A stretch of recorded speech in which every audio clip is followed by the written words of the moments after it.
29 movie explanation. Hero character name Satya. Introduction. మనసులో ఇలా అనుకుంటుంటాడు. మనిషిగా పుట్టిన ప్రతి ఒక్కడికి 1,00,000 సమస్యలు ఉంటాయి. నాకు కూడా అంతే. కానీ నాకు గుర్తింపు అనే ముఖ్యమైన సమస్య ఉంది. నేను ఎవరిని, నా గుర్తింపు ఏంటి అని ఊర్లో అడుగుతాడు. ఒకడు కులం మన గుర్తింపు అంటే, ఇంకొకడు మతం అంటూ, ఇలా ఒక్కొక్కడు ఒక్కొక్క సమాధానం ఇస్తారు. తను ఊర్లోనే ఉంటే ఎవరికి తోచిన గుర్తింపు వాడు ఇస్తున్నాడని శాలెం వదిలి చెన్నైకి వస్తాడు సత్య. ఆఫీసులో కూర్చొని ఇలా ఆలోచిస్తున్నాడు. నాకు చిన్నప్పటి నుంచి ఇంజనీరింగ్ అంటే ఇష్టం. కానీ మా అమ్మ అగ్రికల్చర్ చదివించింది. కానీ నేను డిగ్రీ తీసుకునే సమయానికి పొలాలు అన్నీ బీడి భూములయ్యాయి. దాంతో నాన్న పెయింటింగ్ పనికి, అమ్మ కూలి పనికి వెళ్తుంది. ఊర్లో రోడ్డు వేయడానికి చెట్లు కుట్లేయాలని అనడంతో వాళ్ళకి అమ్మ ఎదురు తిరిగింది. ఎందుకంటే ఊర్లో వాళ్ళతో కలిసి 2,000 మొక్కలు నాటింది. నన్ను కూడా ఆఖరికి వ్యవసాయంలోకి దింపాలి అనుకోవడంతో చెన్నైకి వచ్చేసా. ఆషాఢం ఆఫర్లో చదువుకున్న దాంట్లో జాబ్ చేస్తున్నా. నా పేరు సత్య. నేను ఇప్పటికీ నా గుర్తింపు కోసం కష్టపడుతున్నాను, వెతుకుతున్నాను. నా వయసు 29 అంటాడు.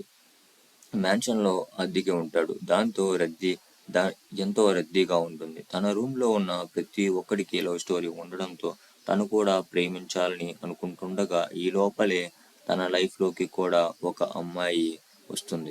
సత్య ఆఫీస్కి వచ్చి సైన్ పెడుతుండగా వాచ్మ్యాన్ ఇలా అడుగుతాడు. ఏంటి బాబు, లీవా నిన్న అనగానే అవునన్నా, ఫ్రెండ్ పెళ్ళి అనడంతో వయసు పెరుగుతుంది కదా, ఇక ఫ్రెండ్స్ అందరూ వచ్చి వాళ్ళ పెళ్లి పత్రికలు ఇస్తుంటారు అంటాడు. ఇది విని నవ్వుతుండగా ఎవరో అమ్మాయి తుమ్మే శబ్దం విని చూడగా heroine. Character name Vijji. Introduction. ఒకరినొకరు చూసుకుంటారు. విజ్జి సైన్ పెట్టడం చూసి సత్య మనసులో ఇలా అనుకుంటాడు.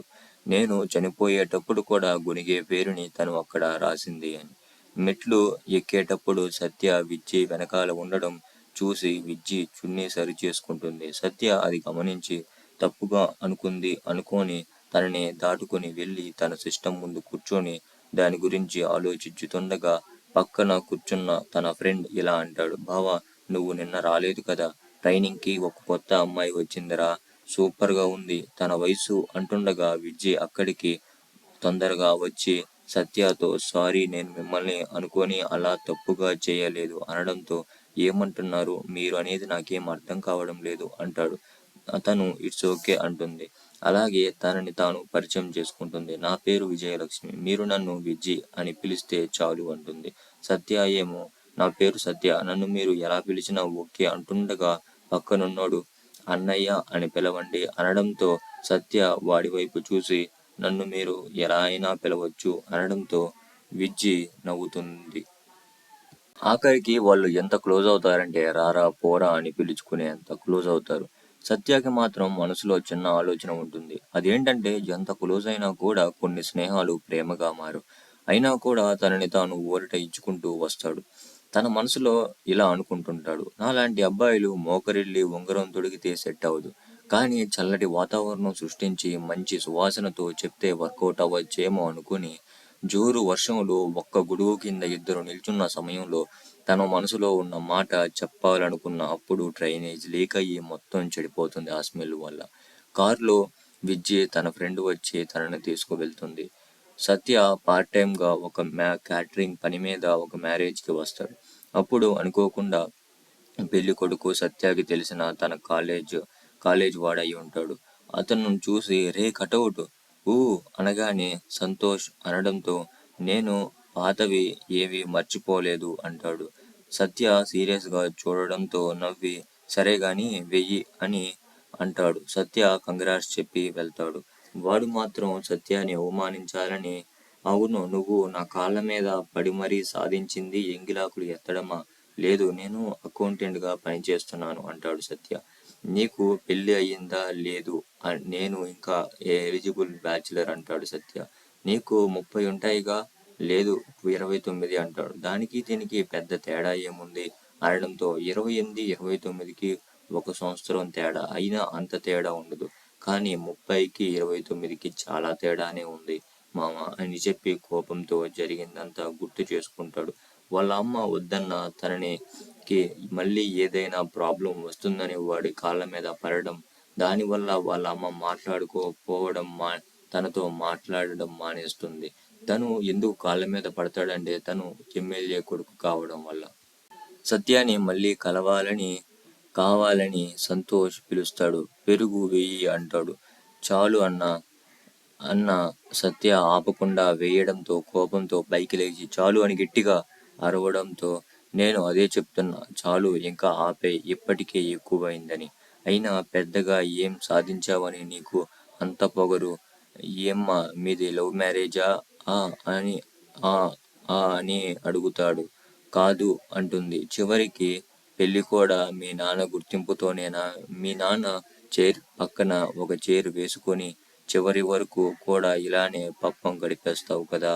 అవును, బ్యాచిలర్ అంటే ఎందుకురా అంత నవ్వు? నీకు అంతా ముందే అనుభవిస్తాననే కుల్లా కదా నీకు? అయినా 29 ఏళ్ళు నిండగానే అమ్మాయి వాళ్ళ ఇంట్లో జాతకం మిస్ మ్యాచ్ అవుతుంది. బ్యాచిలర్ అంటే ఎవరో తెలుసా? తనకంటూ ఒక ఫ్యామిలీని నిర్మించుకోవాలి అనే దాని మీద కన్నా తన ఫ్యామిలీ కోసం ఎవడైతే నిలబడతాడో వాడే బ్యాచిలర్. 29 నిండినాక ఉండే వేదన నీలాగా అబ్బ సొమ్ముతో సోకు చేసుకునే వాడికి తెలియదు అని చెప్పి చల్లగా ఉండండి అని వెళ్తాడు. మ్యాన్షన్ పడగొట్టడం వల్ల సత్యతో పాటు ఇంకొక ఇద్దరు వేరే కాడికి షిఫ్ట్ అవుతారు. విజయ్ నుంచి ఒక మెసేజ్ వస్తుంది. నాకు ఒంట్లో బాగలేదు, ఇంట్లో ఉండబుద్ధి కావడం లేదు, నన్ను ఎక్కడికన్నా తీసుకువెళ్ళు అని. ఇద్దరు బీచ్కి వచ్చి కూర్చొని ఉంటారు. విజయ్ నాకు జ్వరం ఉందో లేదో చూడు అని సత్య చెయ్యి తీసుకొని నుదుటి మీద పెట్టుకొని చూడు అంటుంది. అయ్యయ్యో కాలిపోతుంది అనడంతో విజయ్ నవ్వుతుంది. సత్య విజయ్ ఒక్కరినొకరు పట్టుకొని ఉండగా సత్య ఇలా ఆలోచిస్తుంటాడు. ఇదేం బంధమో తెలియకుండా ఇలా మెలగడం నాకు ఇష్టం లేదు అనుకొని వెళ్ళి కూర్చుంటాడు. విజయ్ కూడా వచ్చి తన పక్కన కూర్చుంటుంది. పూలు అమ్మే ఆమె వచ్చి పూలు కొనుక్కోండి అనడంతో సత్య చిరాకుగా సమాధానం చెప్పి అక్కడి నుండి వెళ్ళిపోతాడు. తనని ఆపి చెంప మీద కొట్టి, ఒక అమ్మాయి నేనే అంత హింట్ ఇస్తున్నాను, ప్రపోజ్ చేయడానికి నాకు అయినా అర్థం చేసుకోవడం లేదని కోప్పడుతుంది. సత్య ప్రపోజ్ చేస్తాడు. విజయ్ ఆఫీస్కి వచ్చేటప్పుడు వాళ్ళ అమ్మ కొన్ని బుక్స్ తన చేతికి ఇస్తుంది. కానీ సత్య ఫోన్ రావడంతో వాటిని పక్కన పెడుతుంది. ఆఫీసులో ఏదో ప్రాబ్లం వల్ల అందరూ బయట ఉంటారు. ఇదే ఛాన్స్ అనుకుని ఇద్దరు బస్సులో ట్రావెల్ అనుకుంటారు. చేసే సమయంలో నాలో నీకు ఏమి నచ్చింది అని విజయ్ అనడంతో తెలియదు అంటాడు. సేమ్ క్వశ్చన్ సత్య అడుగుతాడు. విజయ్ కూడా తెలియదు అంటుంది. కానీ నీ మైండ్ వాయిస్ నచ్చింది అంటుంది. విజయ్ ఫ్రెండ్స్ని కలవడానికి ఇద్దరు వెయిట్ చేస్తుండగా సత్యకి కాల్ వస్తుంది. వాళ్ళ అమ్మకి బాగలేదని వాళ్ళ నాన్న నుంచి. దాంతో విజయ్కి చెప్పి త్వరగా బస్ స్టాండ్కి వెళ్తాడు. అక్కడ విజయ్ తన ఫ్రెండ్స్తో వెయిట్ చేస్తూ ఉంటుంది. ఇద్దరు కాసేపు మాట్లాడుకుంటారు. వెళ్ళేటప్పుడు దారిలో తినటానికి ఫ్రూట్స్, వాటర్ బాటిల్ ఇస్తుంది. సత్య ఎంతో సంతోషపడతాడు. ఇలాంటి అమ్మాయి నాకు దక్కినందుకు నేను చాలా అదృష్టవంతుడిని. నేను చాలా లవ్ స్టోరీస్ చూశాను ఇలాంటప్పుడు. కానీ ఎప్పుడు కూడా అబ్బాయి అమ్మాయికి ఇలాంటివి కొనిస్తాడు కానీ అమ్మాయి ఎప్పుడు అబ్బాయికి ఇలా కొనివ్వలేదు. నేను ఎంత అదృష్టవంతుణ్ణి అని ఫీల్ అవుతూ వెళ్తా ఉంటాడు. హాస్పిటల్కి వెళ్ళి వాళ్ళ అమ్మని చూడగానే తన కాళ్ళ మీద పడుకుంటాడు. తను కూడా తల మీద చెయ్యి పెట్టి తడుముతూ ఉండగా, ఇక మీదనైనా కాలువలు, చెరువులు అని తిరగకుండా ఇంట్లోనే ఉండు అంటాడు. తల మీద చెయ్యి పక్కకి తీస్తుంది. వాళ్ళ నాన్నతో ఇలా అంటాడు. ఇంటి నీ భార్య చచ్చే స్థితికి వచ్చినా మారలేదా నేను వెళ్తుండగా వాళ్ళ నాన్న ఇలా అంటాడు.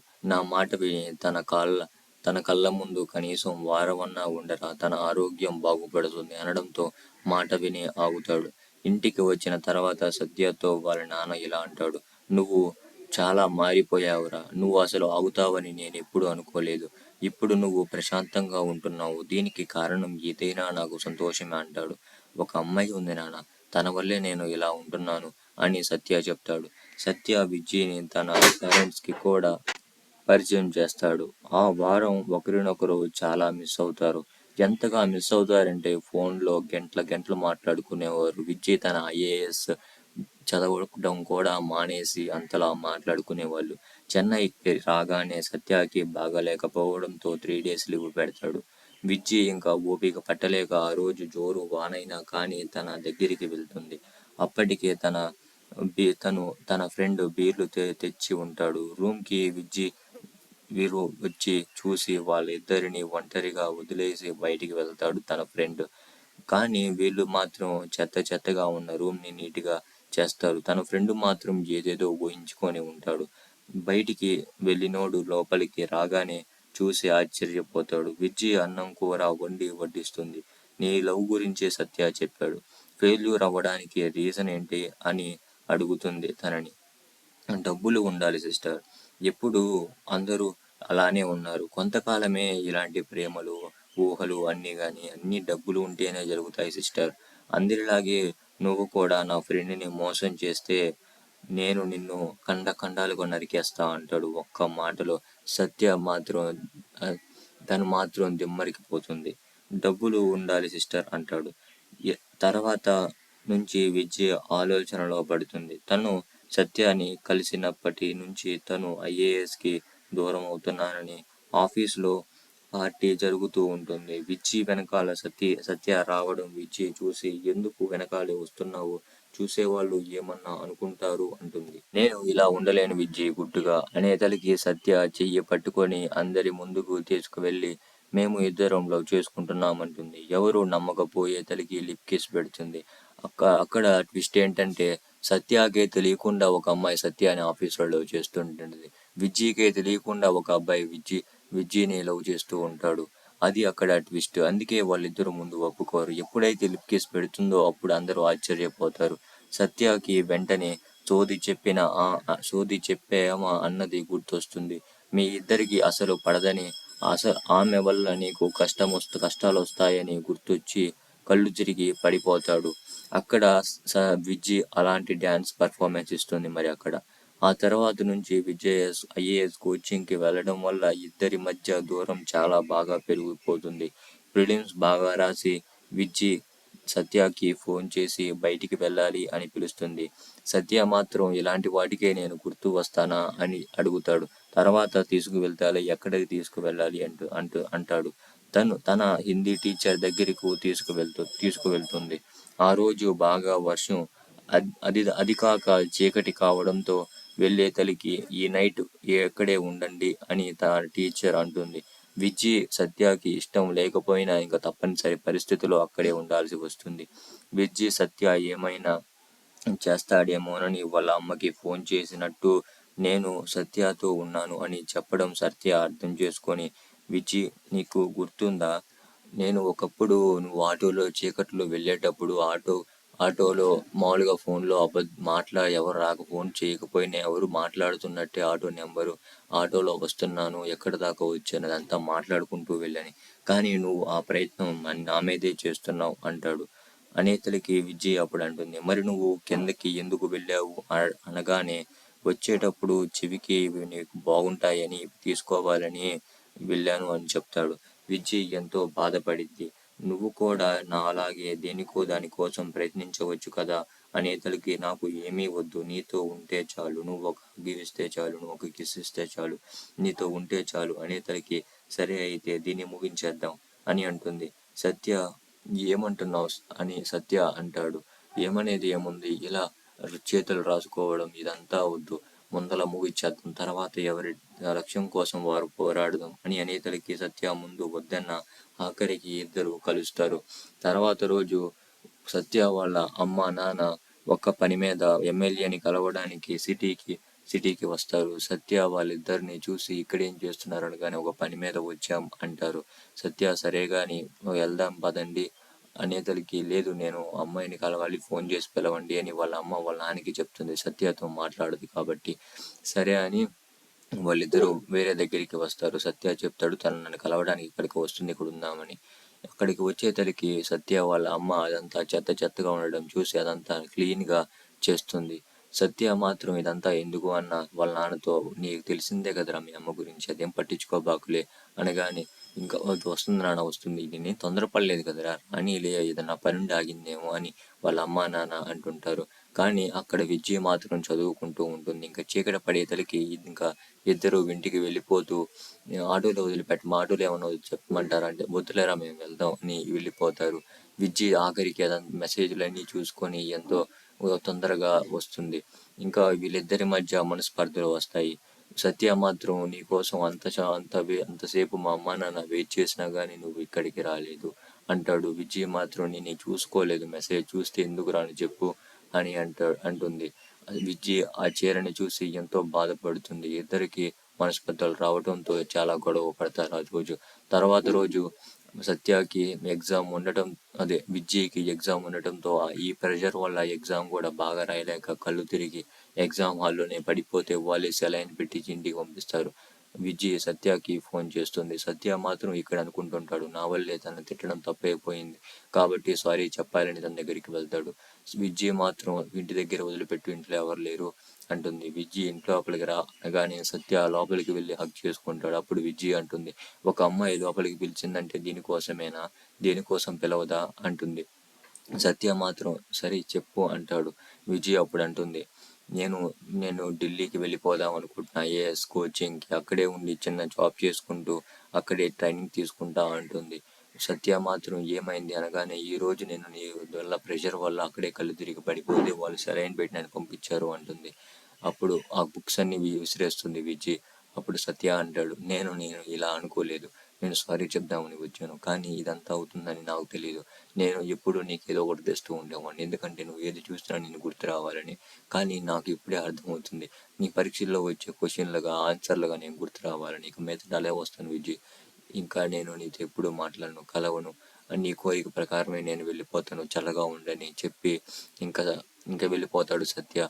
ఇంకా 180 days later అని చూపిస్తారు. సత్య మొత్తం గెడ్డం అంతా పెంచేసి ఒక చెరువు మీద ఒక చెరువుని నీట్గా చేయాలనే దాని మీద పోరాటం చేస్తూ ఉంటాడు. ఒక కాలేజ్ వల్ల చెరువుని మూసేస్తారు. ఆ చెరువుని తెరవాలి, నీట్గా చేయాలని దాని మీద పోరాటం చేసే క్రమంలో ఆ కాలేజ్ ఓనర్ని కొడతాడు సత్య. ఇంకా ఆ చెరువుని నీట్గా చేసే పని మీద సత్య ఉండిపోతాడు. ఆ చెరువుని నీట్గా చేసే క్రమంలో సత్యాన్ని చాలా మంది అడ్డుకోవడంతో తనను పోలీస్ స్టేషన్లో కూడా వేస్తారు, తప్పుడు కేసులు బనాయించి. ఆ న్యూస్ని విజ్జి చూసి ఎంతో బాధపడుతుంది. ఇంకా విజ్జి కూడా ఢిల్లీకి వెళ్ళినా కూడా తన ఐఏఎస్ కోచింగ్ మీద అసలు దృష్టి పెట్టలేకపోతుంది. అసలు లాస్ట్కి సత్యాన్ని పోలీసులు ఎంతో కొట్టడంతో ఎలాగోలా బయటికి వచ్చి మొత్తం ఈ హాస్పిటల్లో ఉండేటప్పుడు విజ్జి వాళ్ళ అమ్మతో ఇలా అంటుంది, అమ్మ నేను అసలు చదువు మీద దృష్టి పెట్టలేకపోతున్నాను, నేను ఇంకా చదవలేను అని అంటుంది. ఏమైందమ్మా ఎందుకనగానే మొత్తం జరిగిందంతా చెప్తుంది. వాళ్ళ అమ్మ సత్యాన్ని కలవడానికి ఢిల్లీ నుంచి వస్తుంది. వచ్చి సత్యతో ఇలా అంటుంది, నేను విజ్జి వాళ్ళ అమ్మని నాకు తెలుసు అంటాడు. ఏమైంది ఇక్కడ దాకా వచ్చారు, విజ్జి అసలు చదువు మీద దృష్టి పెట్టలేకపోతుంది, చదవలేదు అంటుంది.